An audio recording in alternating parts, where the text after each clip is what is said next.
सभी का स्वागत है। डीके श्री जड़खोर गोधाम में 22 सितंबर से श्रीमद् भागवत कथा का आयोजन होने जा रहा है।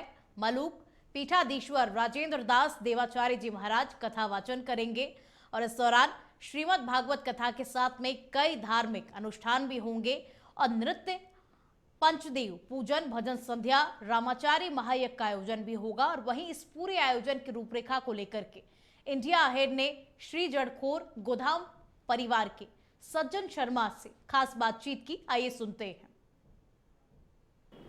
डीके श्री जड़खोर गोधाम में 22 सितंबर से लेकर और 1 अक्टूबर तक श्रीमद् भागवत कथा का आयोजन किया जाएगा और इस कथा में कथावाचक होंगे श्री मलूक पीठाधीश्वर राजेंद्र दास जी महाराज। और आज इस सिलसिले में बात करने के लिए हमारे साथ उस परिवार के सदस्य कह लीजिए सज्जन शर्मा जी मौजूद है और हम इनसे जाने की कि किस तरह की तैयारियां यहाँ रहने वाली है, क्या इस कथा का उद्देश्य यहाँ पर रहने वाला है। सर, बहुत स्वागत है आपका इंडिया अहेड परिवार में। आपका बहुत बहुत धन्यवाद। और आज संयोग से मैं यहाँ जयपुर ही आया हुआ हूँ। आपने कथा की तैयारियों के विषय में कहा तो कथा की तैयारियाँ बड़े ज़ोर शोर से हो रही है। जैसा आपने बताया कि ये जो कथा है ये हमारे राजस्थान के डीग ज़िले में और पहलवाड़ा गांव है, सेऊ गांव है और वहीं पर हमारा जड़खोर गोधाम स्थित है। और मैं ये कहना चाहूँगा कि राजस्थान प्रदेश का कि व्रज 84 कोष क्षेत्र में यह जो स्थान अपने आप में अनुपम अति पवित्र स्थान है। हमारे परम पूज्य प्रातस्मरणीय जगत गुरु हमारे श्री सद्गुरुदेव भगवान श्री अग्र पीठाधीश्वर श्री मलूक पीठाधीश्वर स्वामी श्री राजेंद्र दास जी महाराज, इनका नाम का उच्चारण करना हमारी मर्यादा के अनुरूप नहीं है, लेकिन चूँकि यह एक इंटरव्यू है इसलिए जो देखने वाले दर्शकगण हैं उनके संज्ञान के लिए उनका नाम ले रहा हूँ। मैं क्षमा चाहता हूँ। हमारे परम पूज्य श्री सद्गुरुदेव भगवान वे इस संस्थान के, इस गोधाम के सृजनकर्ता हैं, संस्थापक न्यासी हैं। भगवत कृपा से ही, संतों की कृपा से, संतों की महत प्रेरणा से और इस गोधाम की स्थापना सन 2010 में हुई। जो हमारे व्रज के जितने भी बड़े संत हैं उन सब के मन में यह पीड़ा थी कि यह जो क्षेत्र है व्रज 84 कोष का क्षेत्र, जिसे हमारे परम पूज्य श्री महाराज जी कहते हैं कि शास्त्रों में यह वर्णित है कि यह क्षेत्र भगवान श्री कृष्ण और भगवान श्री बलराम की नित्य गोचारण स्थली है। और 2010 तक वहाँ पर गोकशी और गो तस्करी बड़े पैमाने पर हो रही थी। संतों के मन में बड़ी पीड़ा थी कि वह स्थान जहाँ पर भगवान श्री कृष्ण ने, भगवान श्री बलराम ने गोचारण किया, गौ माता का पालन किया, गौ माता के पीछे पीछे चलकर गौ माता की सेवा की, वहाँ पर आज के वर्तमान कालखंड में और इस प्रकार से गोकशी हो रही है, गो तस्करी हो रही है, तो उस पर रोक लगनी चाहिए।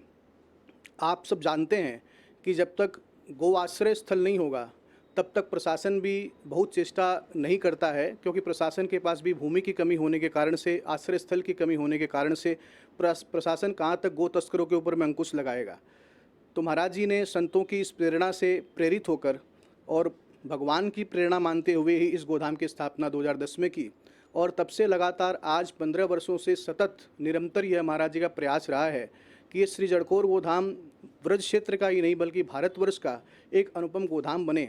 हमारे परम पूज्य श्री महाराज जी जो हमारे भारतवर्ष की जो पावन धरा है, जो हमारे भारतवर्ष की जो ऋषि परंपरा है, हमारे भारतवर्ष की जो आध्यात्मिक धरोहर है, उसके पुरोधा महापुरुष हैं।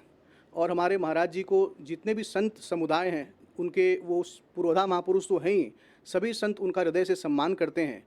और हमारे महाराज जी की प्रेरणा से आज पूरे भारतवर्ष में ही नहीं बल्कि अखिल विश्व में उनके श्रोतागण महाराज जी के बहुजन हैं, उनके वचनों को प्रमाण मानते हैं, शास्त्र का प्रमाण मानते हैं। गीता जी में भी कहा गया है कि तस्मात् सर्वेषु कालेषु, जैसे भगवान ने कहा कि तस्मात् सर्वेषु कालेषु माम अनुस्मर युद्ध च, कि हमेशा मेरा स्मरण करो और जो भी कर्म हमने बतलाए निष्काम कर्म उसके अंदर में प्रवृत्त रहो। तुम्हारे परम पूज्य श्री महाराज जी वैसे ही संत महापुरुष हैं, भगवत स्वरूप हैं और सर्वदा भगवान के चरणों में उनकी रति रहती है, लेकिन फिर भी लोक कल्याण के लिए, लोक संग्रह के लिए जितने भी धार्मिक और सनातन धर्म के जो कार्य हैं उनके अंदर में लगातार प्रवृत्त रहते हैं। और महाराज जी की प्रेरणा से आज वह गोधाम 15 साल में, 15 वर्षों में वहाँ 10,000 देसी गोवंश। देखिए ऐसा है कि जो गाय की जो परिकल्पना की गई है, गाय के बारे में जो वेदों में शास्त्रों में वर्णित किया गया है, वह गौ माता देशी गौ माता है। भारतीय वेद लक्षणा भारतीय गोवंश कहते हैं, तो वेद लक्षणा भारतीय गोवंश की ही और वापस से प्रतिष्ठा के लिए और सड़क पर वो निराश्रित न घूमें, उसके लिए गोधाम की स्थापना हुई।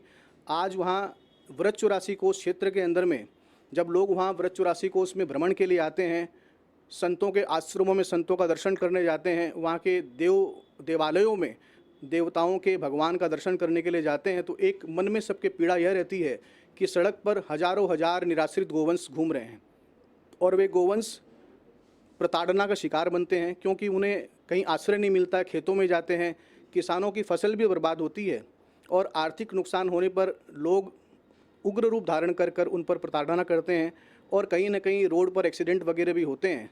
तो महाराज जी ने वहाँ जड़खोर गोधाम जब से बनाया तब से गो तस्करी और गोकशी के ऊपर में बहुत बड़ी लगाम लगी। बहुत शुक्रिया हमारे साथ इतनी सारी ढेर सारी अच्छी बातें करने के लिए। और इसी प्रकार से आप महाराज जी के सानिध्य में रहते हैं और इसी प्रकार से धर्म की अलख आप जलाते रहें। तो बहुत शुक्रिया सर।